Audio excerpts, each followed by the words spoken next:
Welcome to Glittering Code. I hope you all are doing fine and enjoying coding. I hope you can see my screen. I have shared my screen with you so that I can show you the code which we are going to discuss in the end of session. Okay? तो आज हम सी language का first programme try करने वाले हैं. ठीक है? तो this session is for complete beginners. तो इसलिए हम ज़्यादा डिटेल में नहीं जाएंगे कि जो आपकी प्रोग्रामिंग लैंग्वेज है, सी प्रोग्रामिंग लैंग्वेज है, वो पीछे से कैसे काम करती है. बहुत ज़्यादा डिटेल में डिस्कस नहीं कुछ करने वाले हैं. आई एम एज्यूमिंग कि आप एकदम बिगिनर हो, आप आपको कोडिंग का ज़्यादा नॉलेज नहीं है, इनफैक्ट बिल्कुल नॉलेज नहीं है. तो आप ये वीडियो इस हिसाब से बनाई जा रही है कि आप इसको इससे रिलेट कर पाओ. तो first of all, what is C? C is a programming language. ठीक है? तो पहले सी के बारे में जानने से पहले हमें ये पता होना चाहिए कि प्रोग्रामिंग लैंग्वेज क्या होती है ना? तो प्रोग्रामिंग लैंग्वेज, जैसा कि नाम से पता लग रहा है कि ये कोई लैंग्वेज है. ठीक है?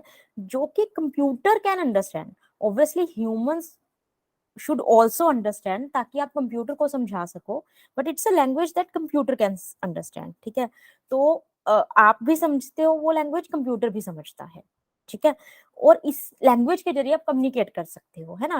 अब कोई भी लैंग्वेज है, अगर एक इंसान को आती हो तो उसका कोई फायदा नहीं है, क्योंकि कम्युनिकेशन के लिए दो लोगों का होना जरूरी है और दोनों को वो कॉमन लैंग्वेज आनी चाहिए, या फिर बीच में एक ट्रांसलेटर होना चाहिए, राइट?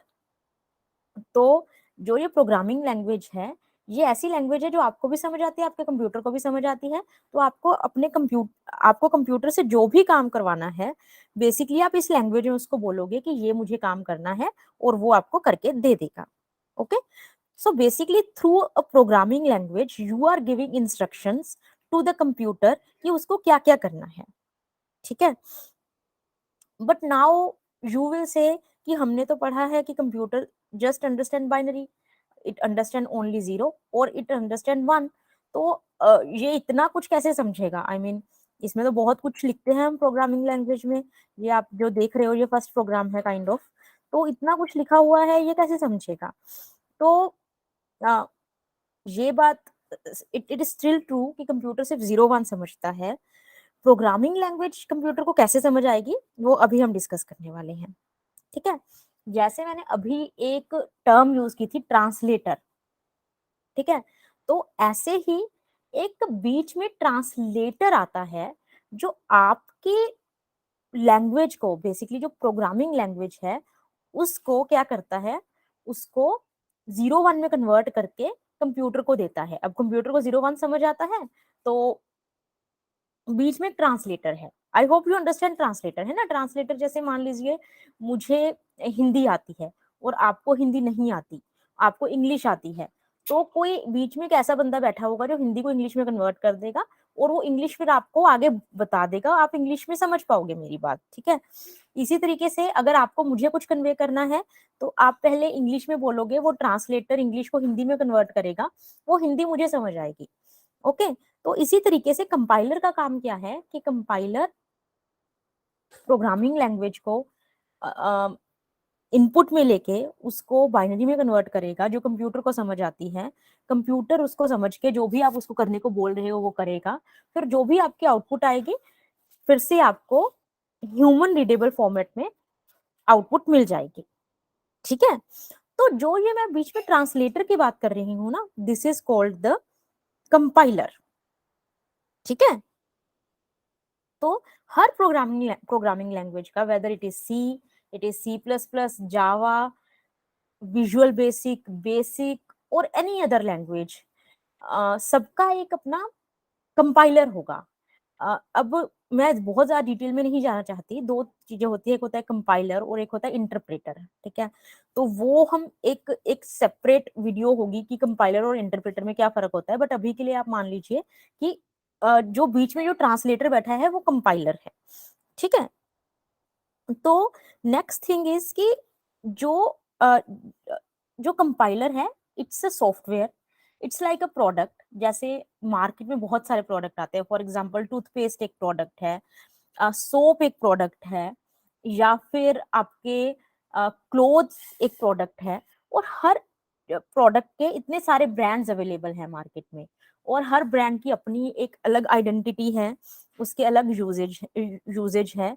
इनफैक्ट यूजेज तो सेम है, बट हाँ, कोई प्रोडक्ट किसी को सूट करता है, कोई प्रोडक्ट किसी को सूट करता है। फॉर एग्जाम्पल, फेस वॉश लगा लीजिए, कोई ऑयली स्किन के लिए है, कोई ड्राई स्किन के लिए है, कोई मिक्स्ड स्किन के लिए है। तो इसी तरीके से कंपाइलर भी जो है एक सॉफ्टवेयर है, एक प्रोडक्ट है, जो बहुत सारे अवेलेबल होंगे, डिफरेंट डिफरेंट कंपनीज ने बनाए हैं, ठीक है। तो इसलिए जैसे फॉर एग्जांपल सी की मैं बात करूं, टर्बो सी नाम का एक कंपाइलर है, जीसीसी एक कंपाइलर है। तो आपको इनको देख के घबराना नहीं है कि ये सब क्या है। ये इनका काम वही है कि ये ट्रांसलेटर हैं, बस अलग अलग कंपनीज के हैं। और क्योंकि ये अलग अलग कंपनीज ने बनाए हैं, ये आपस में कॉम्पिटिटर हैं, तो किसी में कुछ अच्छा होगा, किसी में कुछ बुरा होगा, ठीक है। और किसी में कोई और अच्छाई होगी, किसी का एनवायरनमेंट बहुत फ्रेंडली होगा, किसी का एरर रिपोर्टिंग बहुत अच्छा होगा। तो इस तरीके से हर कंपाइलर की अपनी कुछ स्पेशलिटी होगी, बट हाँ, उसका बेसिक काम सेम होगा कि उसका काम उसको ट्रांसलेट करना है। जैसे साबुन का काम है कि उसको आपकी सफाई करनी है, आपके टूथपेस्ट का काम है कि वो आप उसको आपके दांतों की सफाई करनी है। इसी तरीके से कंपाइलर का बेसिक काम है कि उसको, वो ट्रांसलेटर है। बाकी उसके वो किसको सूट, नीड के अकॉर्डिंग कौन सा आपको खरीदना है मार्केट में, वो एक अलग बात है। दे आर जस्ट कॉम्पिटिटर्स, ठीक है। तो this was a theoretical part about compiler, कि कंपाइलर होता क्या है। आ, ये तो थी थ्योरी। विच जो कंपाइलर है, कंपाइलर जैसे मैंने बताया कि हर लैंग्वेज का अपना कंपाइलर होगा। अभी हमने सी स्पेसिफिक कुछ भी नहीं किया। अब मैं बहुत ज्यादा थ्योरी में ना जाते हुए आपको सी का पहला प्रोग्राम दिखाना चाहती हूँ, ठीक है। अ, आप मैं ऑनलाइन कंपाइलर यूज करती हूँ, because they are very friendly and बहुत इजी लगते हैं मुझे यूज करने में। इंस्टेड ऑफ कि मैं कुछ डाउनलोड करूँ फिर उसके ऊपर काम करूँ, तो मैंने पहले ही एक डाउनलोड करके, सॉरी, ये ऑनलाइन vdb.com है जो मैं यूज करती हूँ। You can use any compiler if you wish, or you can also use this online compiler, and there are multiple online compiler आप ट्राई कर सकते हो। तो इसमें से आपको पहले लैंग्वेज सिलेक्ट करनी होती है। For example if I select C plus plus, तो ये सी प्लस प्लस में आप कोड लिख सकते हो। इसमें मैंने यहाँ पे सी सिलेक्ट किया है। तो if I reload this window, तो इफ यू सी, अगर मैं यहाँ पे सी प्लस, फॉर एग्जाम्पल मैं जावा सेलेक्ट करूंगी, तो ये कोड चेंज हो जाएगा। और अगर मैं यहाँ पे सी सिलेक्ट करूंगी, तो ये कोड चेंज हो जाएगा। तो जब भी आप ये ऑनलाइन कंपाइलर्स खोलते हो, ये आपको एक बना बनाया कोड लिख के देते हैं, जो कि हेलो वर्ल्ड का होता है, क्योंकि hello world is the first program जो किसी को भी सिखाया जाता है कोडिंग में लिखना। तो हेलो वर्ल्ड का कोड है, वो लिखा लिखाया आपको मिलता है इस कंपाइलर में। तो अभी के लिए I am we are not going to discuss कि ये क्या लिखा है, हैश इंक्लूड क्या है, ये stdio.h क्या लिखा है। Forget about all these things. बस आप इतना जान लीजिए कि जो भी आपको कंप्यूटर से करवाना है, वो आपका यहाँ से स्टार्ट होगा, इंट मेन से। Int main is the starting point of your program, of your execution, ठीक है। यहाँ से आपकी एग्जीक्यूशन स्टार्ट होगी, इस ब्रेसिस से लेकर इस ब्रेसिस तक। इसके ऊपर जो भी लिखा है, ऑब्वियसली इसका कुछ मतलब है, ऐसा नहीं है कि इसका कोई मतलब नहीं है, बट वो हम धीरे धीरे समझेंगे कि इसका क्या मतलब है। यहाँ पे भी कोड आ सकता है, I am not denying that, but अभी के लिए आप बस इतना जानिए कि जो एग्जीक्यूशन है वो यहीं से शुरू होती है, विच इज ट्रू, ठीक है। जो यहाँ पे कोड लिखोगे वो कैसे एग्जीक्यूट होगा, वो हम धीरे धीरे जब आगे मूव करेंगे तब आई विल एक्सप्लेन। तो यहाँ पे आप, आई थिंक आप समझ ही सकते हो कि जो ये प्रिंट एफ लिखा है, प्रिंट एफ का मतलब होता है कि कुछ प्रिंट करवाना है मुझे। आ, ये डबल कोट्स का मतलब है कि जैसा मैंने लिखा है वैसे के वैसा प्रिंट कर दो आप। तो ये इसमें लिखा है हेलो वर्ल्ड प्रिंट कर दो, तो ये हेलो वर्ल्ड प्रिंट कर देगा, हेलो वर्ल्ड, ठीक है। तो इस डबल कोट्स में मैं print f I can write in front of you, print f, hi, this is my first program in C, for example, okay. तो ये मैं डबल कोट्स में जो भी लिखूंगी ये directly as it is print हो जाएगा। Hi, this is my first program in सी।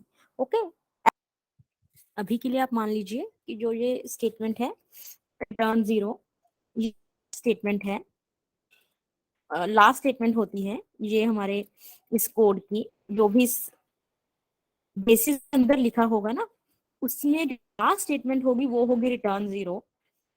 अभी के लिए हम बस इसको ऐसे याद रख लेते हैं।